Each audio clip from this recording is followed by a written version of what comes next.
you know how you cool your turns to 100 degree above absolute zero? Yep. How exactly do you do that? It's exactly the same as your household fridge, but it's a little bit more sophisticated. So your household fridge at home, what you have is you have an inside, which is the cool part, and you have an outside, which is, you know, where the hot part is. And you have a coolant that you flow round and round in a circle. So there'll be a little pump at the back of your household fridge, and it will just circulate this coolant gas. Your coolant gas that you use at home is a chlorofluorocarbon of some sort, and it only really works well as a fridge down to sort of, you know, minus 10, minus 20 degrees Celsius.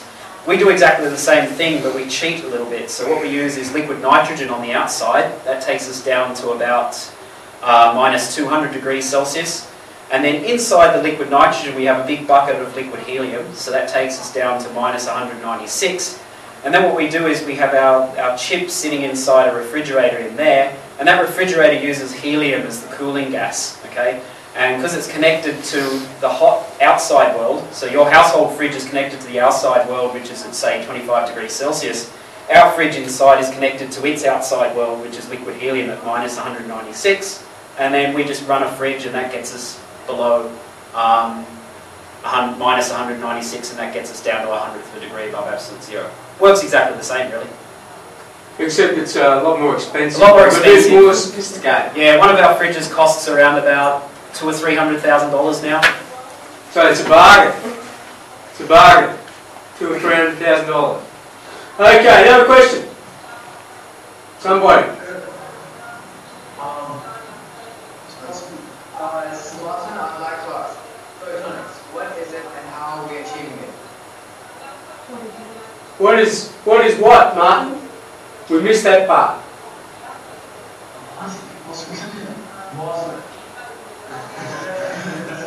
What is photonics and how are we achieving it?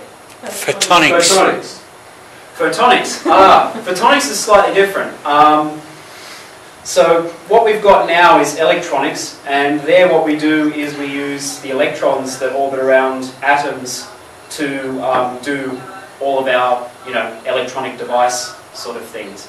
Photonics, what you do is instead you use the photon, and so you can imagine that light is much the same. Light comes as this stream, and if you have a look inside light, there's these little particles, and they're called photons. Okay, and so you can take photons and you can treat them like a particle, much the same as you can treat an electron like a particle. And in photonics, what you try to do is build electronic devices, or the equivalent of electronic devices, that use photons instead. So one really classic example is the optical fiber. It's basically just a wire for photons in much the same way that a piece of copper is a wire for electrons. And at the moment people are trying to make other devices like optical equivalents of transistors and switches and all those sorts of things.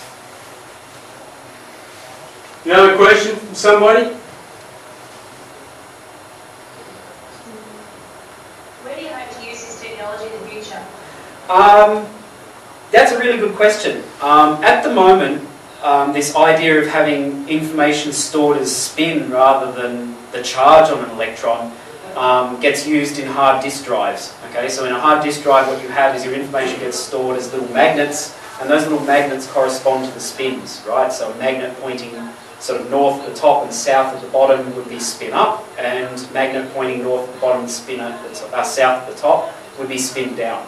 And so if you have your sort of hard disk drive, you'd have, you know, 10, 10, 10 would be spin up, spin down, spin up, spin down, spin up, spin down. What we do is we do something really inefficient. We take the information that's stored as spin on a hard disk, and then we convert it back into charge, because that's what our transistors use. And it's kind of silly, because in addition to having the electronics that we normally have that are generating heat, we also have to convert them across, and it doesn't work terribly well sometimes.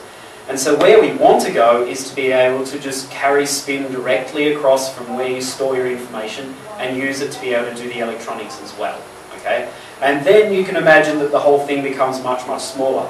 You would have, for example, instead of having a separate computer processor and a hard drive, you could build them in together into one. You would be able to do, for example, do your logic operations on your hard disk, for example. You can make electronics much, much smaller by doing that. And more efficient and faster, and with lower energy as well. No heat. and no heat.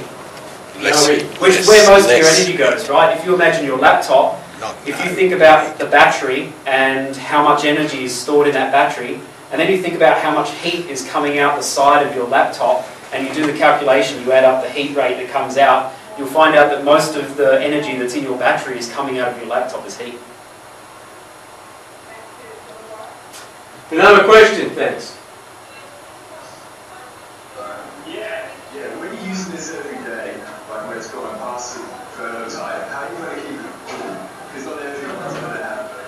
Ah, yes, excellent problem. At the moment we do this for research, so because we're having to develop this, it works out easiest to do the development work with the system at low temperature. It takes out a lot of the hassles that are there. And in a sense what we're trying to do is we're trying to look ahead. So at the moment we haven't got the technology to be able to do what we're doing here at high temperatures. We just can't make the materials small enough. We haven't found the right materials yet. And so what we're trying to do, which is why I sort of came back to this idea of Star Trek, we're sort of playing ahead and working out how these systems work in the materials technologies that we have now. And at the same time, there's various other groups in the world doing research looking at how to make the materials that will allow the ideas that we're building in terms of the devices to eventually become devices at room temperature. And so this is why I would say, this is 20 or 30 or even 50 years away, because there's a lot of work that's got to be done before you take what we're doing now, which is a little bit of tinkering around at sort of extremes, to something that you can sell on the shelf. Another question, thanks. How can you either determine microchips that you make, and how do you make them? How do we see them? We use microscopes, and often you're just using a normal optical microscope where you use light. You probably use those at school. You can't see terribly small features very well in those. So what we tend to use is electron microscopes, and there, instead of using light as the thing that you shine on the chip to make the image, you shine electrons on there to make the image, and that allows us to see really small structures. How do we make them? The way we make them at the moment is very similar to photography. So what we do is we put a layer on top that is photosensitive. So some of you actually, I'm going to start dating myself now, most of you have grown up with digital cameras, but some of you will remember that in the old days we used to have cameras and they had film in them. And what you would do is you would have the film in the back, and it would have a special layer of sort of silver stuff in it, and you would press the button, it would open the shutter, you would project light onto that. Where the light hit it, it would change that the film a little bit, and then you would develop the film and the image would come out. And we do something very similar. What we do is we put a film on top of our chip, and then we expose it to light through a metal mask, and so the regions where the light hits the chip, that material changes, and then we can develop it, wash it off, and we get left with the patterns on the surface. And we basically just do that step by step. We put these masks, almost like these stencils down, and we can either etch the chip with acid or we can deposit metals onto it. We just build these structures up one by one by one. It's basically just a modification of photography. And you end up with a three-dimensional structure, which is... Yeah, you can build it plane by plane if you want to. So you have one step where you might say etch trenches, and then the next step you might put metal in the bottom of them, and then you might put metal up on the top. And then you might have another layer where you have metal that connects out to the wires in your computer and so forth. You just build it much like a building.